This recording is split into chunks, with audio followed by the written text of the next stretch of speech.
Hey, are you in charge? I want to talk to whoever's in charge.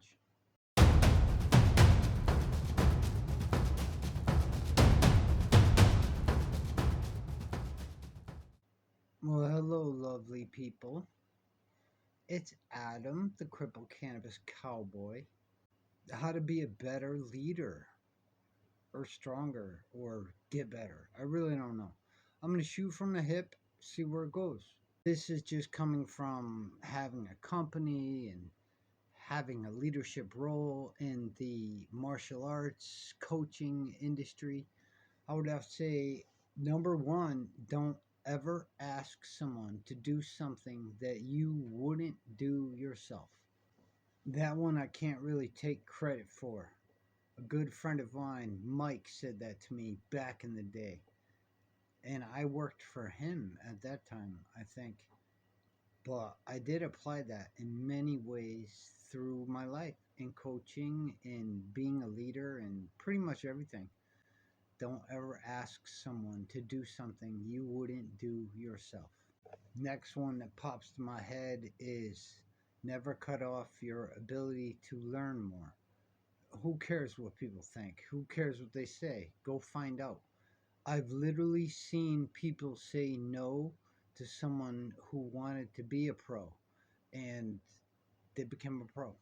I've literally seen people say no to certain tasks that they were thought they weren't able to accomplish, but they ended up accomplishing them simply because they went out and probably learned. They learned better. They learned that, all right, this person doesn't know what I need to know, so let me go find out for myself. I used to look at this pretty frequently. If I couldn't get someone to try to do something, it was because I failed. That's just how I looked at it, and I would find other ways to deliver it. That was like a big part of my, that is a big part. Anyone that's talked to me knows that I think delivery is very important. I think I made a video about delivery and, well, mentioned it. Next thing that pops into my head has to be fear. Don't be afraid to make a mistake. Yeah, you might lose some people. Yeah, those things may happen, but you're going to learn a valuable lesson. I made mistakes with handicapped children, mentally challenged children, overweight children. There's a lot of mistakes I made.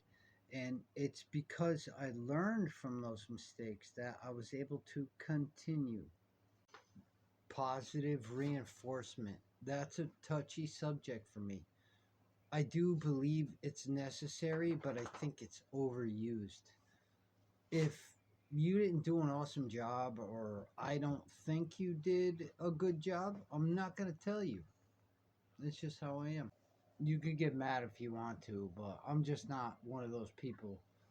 I believe in positive reinforcement, but I also believe it is misused. Personally, I think that people liked to see that in a coach. They want to see a coach because they want to be a better person. They want a leader because they want to learn something. That whole, you're going to lead me because your beliefs coincide with mine, that, I don't know, that's not a good sell point for me. You have to be able to think a way or do something that I want to learn. So, one thing about being a coach is you always have to improve. So, that's where the learning came in. I always had to improve. I was never really a big guy, so I had to train extra hard to beat the big guys. And I had to ask those crazy questions like, oh, what do I do if somebody 250 or 60 pounds is on top of me? What do I do if somebody 280 pounds takes a swing at me? It wasn't until I started doing those things, not thinking about it. I actually started doing them.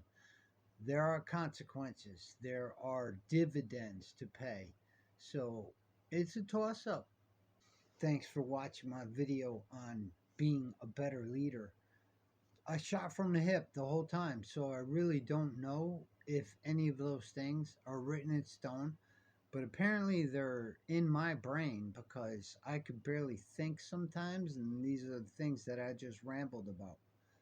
Anyway, subscribe to the channel, check out more stuff, keep your ear out for that crippled cannabis cowboy thing. You're going to hear more of it later. I appreciate the support, anybody that wants to support.